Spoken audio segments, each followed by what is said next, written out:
Hello, I'm Volko Ruhnke. For the third volume in my Levy Campaign Series for GMT Games, I invited Italian military historian and game designer Enrico Acerbi to join me to bring Levy Campaign to medieval Italy. Enrico chose to set our game in the conflict that led to the bloodiest of battles, Monteperti, fought in 1260 near the city of Siena. We call our design Inferno. Guelphs and Ghibellines vie for Tuscany, and I'd like to tell you a little bit about the game and the era that it depicts. Inferno has all the military activity that you would expect of Levy Campaign. Muster and service of lords, supply, forage and ravage, battle and siege, storm and sack. As well, Inferno takes us into the world of Italian communal politics that surrounded war in Tuscany. Exiles, revolt, treachery and bribery, captives and ransom. In this video, I'll talk about who the Guelphs and the Ghibellines were and why these two parties, of the same religion and ethnicity, fought one another so viciously. And I will reveal just some of Inferno's features that aim to bring to life particular political and cultural aspects of medieval Italian warfare in order more fully to tell its tale of Guelph versus Ghibelline.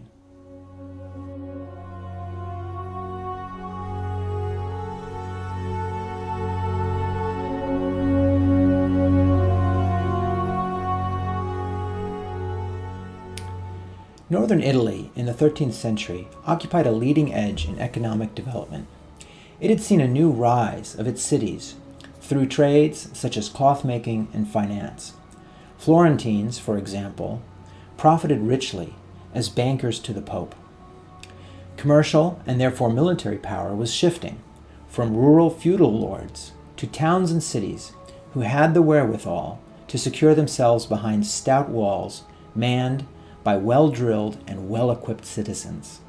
Wealthy families who might or might not be of noble ancestry ran these urban communities, in Italian, comuni. Unfortunately, true to medieval fashion, these great urban houses, in their taste for power, inevitably turned upon one another. Because the region fell nominally under the rule of German Holy Roman emperors, local conflicts among families, neighboring towns, or commercial competitors, such as the great cities of Florence, Firenze, and Siena, coalesced over time into warfare between two broad political parties, the Guelphs and the Ghibellines. These two groups differed in their posture toward imperial influence. Ghibellines favored loyalty to the emperor. The word Ghibellini was an Italianization of the German place name Weiblingen, the main stronghold of the dominant imperial dynasty, the Hohenstaufen. Guelphs, or Guelfi, after the German Welf or Wolf, names of German rivals of the Hohenstaufen, backed these German imperial challengers and the key rival in Italy to the emperor, the Pope. While Ghibellines generally stood for order and Guelphs for liberty, and they might fight for the emperor or for the Pope, the fundamental political conflict remained local. Comuni lords and citizens battled each other not over which prince or high priest might claim some foreign land, but over who among them would run things inside their own town, indeed in their own neighborhoods. By the mid-1200s, competing alliances divided Tuscany under the leading city-state of Firenze to the north and east, facing off against Siena to the south and west. In the late 1250s, the Guelph families of Firenze seized control of the city and kicked out its Ghibellines, pressed Florentine dominion over nearby towns, and sealed pacts with other Guelph cities such as Arezzo and Lucca. Lucca's local rival, the great naval power Pisa, in turn allied with Ghibelline Siena, while Firenze's Ghibelline exiles sheltered in Siena and there egged their hosts on. Fighting escalated as both sides called in outside support. Siena's Ghibellines invited help from the Hohenstaufen imperial house. Firenze's Guelphs called to the Papal States, led by the town of Orvieto, and to a Guelph League that had just closed its grip on northern Italy and stood ready to send an army south into Tuscany under the Florentine noble Guido Guerraguidi. Siena's appeals happened to coincide with an imperial succession crisis, in which the Italian-raised Manfred Hohenstaufen, or Manfredi, had usurped rule of the Kingdom of Sicily, which spanned southern Italy. Manfredi now sought to expand his grip up the peninsula northward. In 1259, he sent his Count Giordano de Aliano and several hundred tough German knights, Ritter, to bolster the Hohenstaufen loyalists of Siena against what he saw as a rebel Guelph Firenze. The stage was set for a great showdown between these two Tuscan and foreign alliances. Inferno's game map divides the territory of each alliance, Firenze's Guelphs and Siena's Ghibellines, by a rather subdued dashed line. It means to evoke fluidity in the competing Guelph and Ghibelline claims and loyalties. Set up for a scenario, the board here and there bears gold Ghibelline and purple Guelph allegiance markers. These are strongholds in revolt within each side's claimed territory, a key aspect of gameplay to which we will return soon.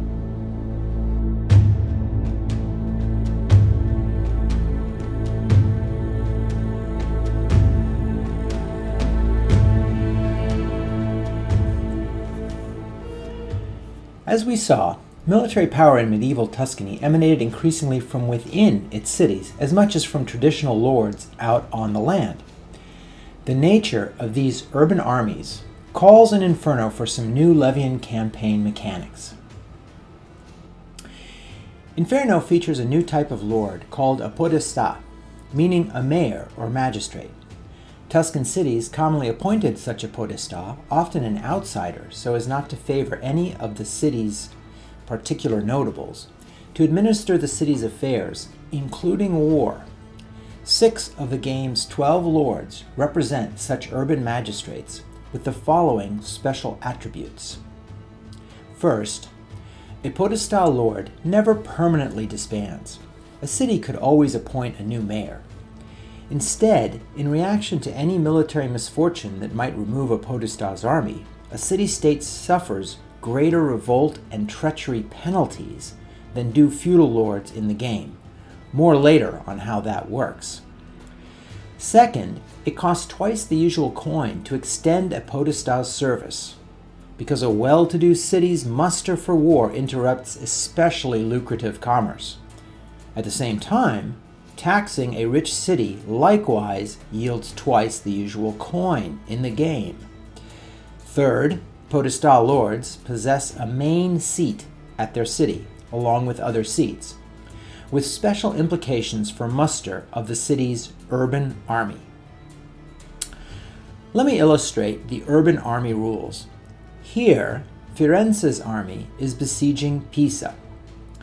A podestà can muster and use his lordship to levy from inside his city even if besieged. Here, urban army means that the podestà of Pisa can be mustered into the siege and later even use his lordship to add to his forces there. The bulk of Pisa's troops and equipment are coming from within the city's walls.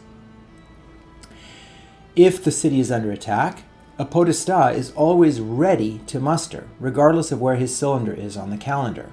Emergency army means that, with an enemy lord at Pisa's main seat, Pisa's podestà is ready to muster even with his cylinder some turns ahead on the calendar. The enemy are at the gates. Form up the militia. No time to dally. However, a podestà's army becomes harder to muster if his main seat is lost to the enemy. Exile army means that, should the Florentines conquer the city of Pisa before its podestà is able to muster, the Pisans can still raise their army at another seat, such as at Pontedera, but it will cost 2 levy actions rather than 1 for each fealty roll to do so.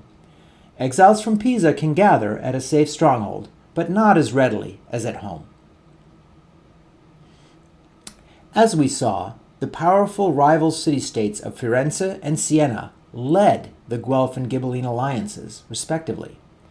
In Inferno, Firenze and Siena are special leading cities. Their podestal lords are commanders who, like marshals in Nevsky or Almoravid, can bring other lords along on a march. Also, each leading city's podesta has a second cylinder and mat to accommodate a full call to arms of the city-state's oversized communal army. You may recall that the game Almoravid handled its giant host of African troops by splitting the historically unified Almoravitun army between two lords, Yusuf and Sir. In Inferno, a Comune cylinder stacks under and moves with its commander, much as Lieutenant and Lower Lord do in the earlier games. Commander and Comune still count as a single lord for command actions, but each cylinder counts as an added lord for placing siege markers at an enemy stronghold, and their two mats each occupy their own spot in a battle or storm array. The Comune forces come into play by an entirely new call to arms routine, war. If one side is behind by enough in the game, or if either side happens to draw a war event, that side can declare a mutual call to arms that proceeds as follows. First, the Guelphs or the Ghibellines can gather their field armies nearer their leading city, that is, Firenze or Siena. Then, that leading city may remuster its commander afresh.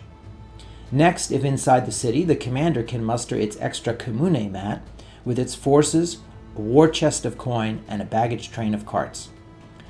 Finally, a side can add yet more allies via free muster of or by any one lord. The kick is, call to arms, if triggered, is mutual. The enemy populace can react to your escalation. Now let's have a quick look at the composition of these Italian communal armies through new special vassal and unit types. The Comune mats hold troops of urban districts, Sestieri for Firenze and Terzi for Siena, that usually require die rolls to muster, but do so automatically in a call to arms. The Comuni also muster a city's carroccio, a sacred ox wagon that embodies the Comune's civic pride. It gives benefit in battle, but it costs victory points if captured. Units in the game depict the characteristics of troops that these Italian cities raised. Cavalieri horse units represent noble and non-noble heavy horse, numerous but by reputation not as stalwart and hard-hitting as the full-time professionals represented by the German Ritter.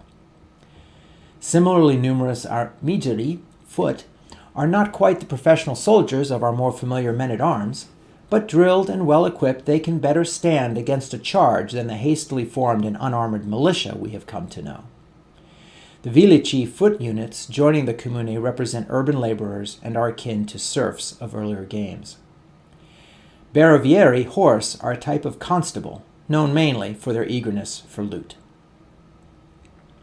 Finally, an example of capability cards relating to the art of war in medieval Tuscany.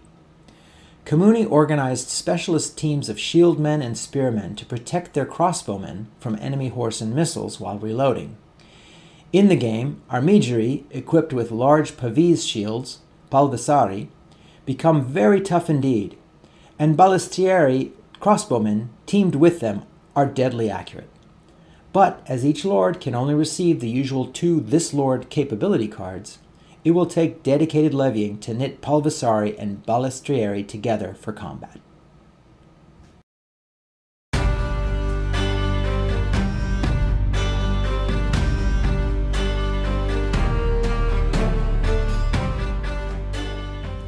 I described earlier how Guelph and Ghibelline factions divided their communities from within. In Italy today, you can still see physical evidence of these internal rivalries from centuries ago. Medieval Italians fortified their towns and cities not only against outside threats, but along their own streets, as families sought to overawe their neighbors with giant towers, such as these I snapped in Bologna. In the little hilltop town of San Gimignano, So many of these family towers survive that tour guides have nicknamed the place the medieval Manhattan. In the 1200s, when one side conquered another, it typically would tear down such towers, gates, walls, or family castles in order to demonstrate its power and seal its dominion.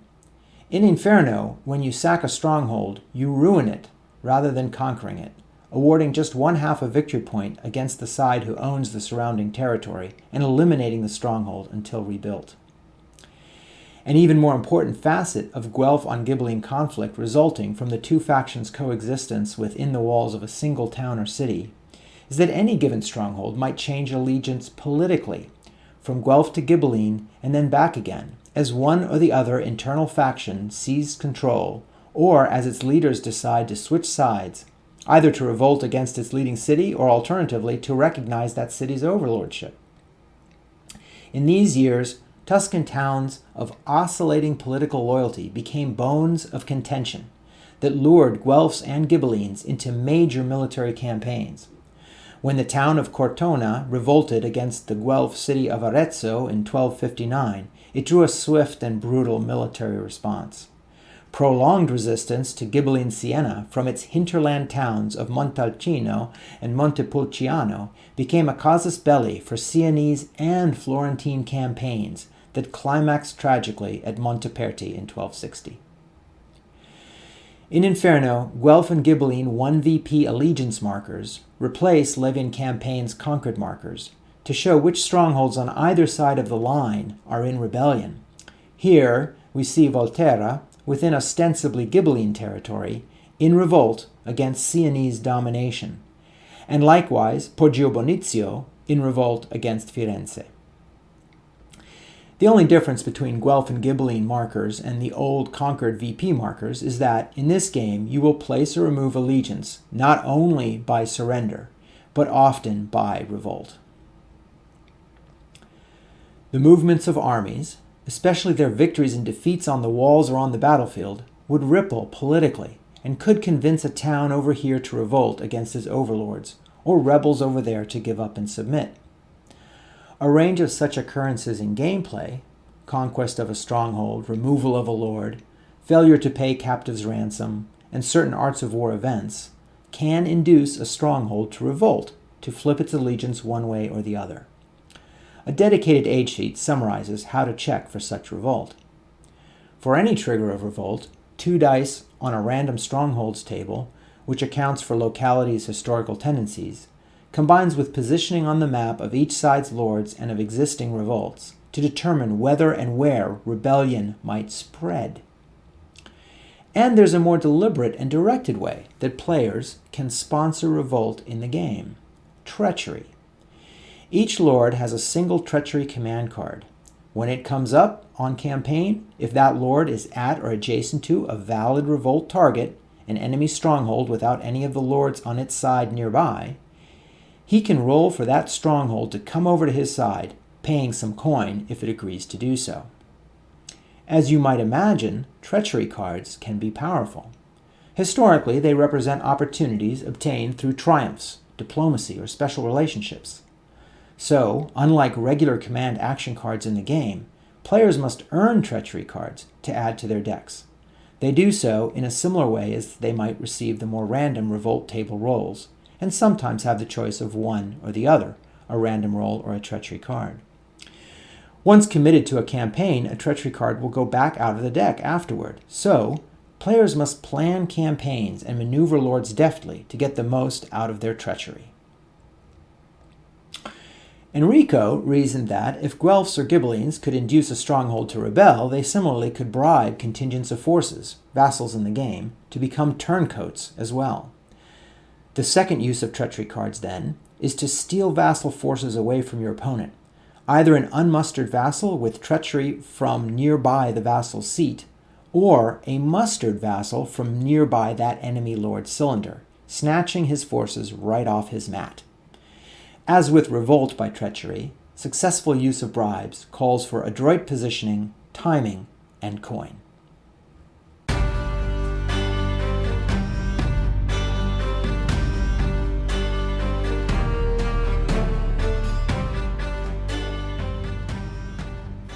Earlier, I noted briefly the role of Florentine exiles, Ghibellines driven out of Firenze and into refuge in Siena.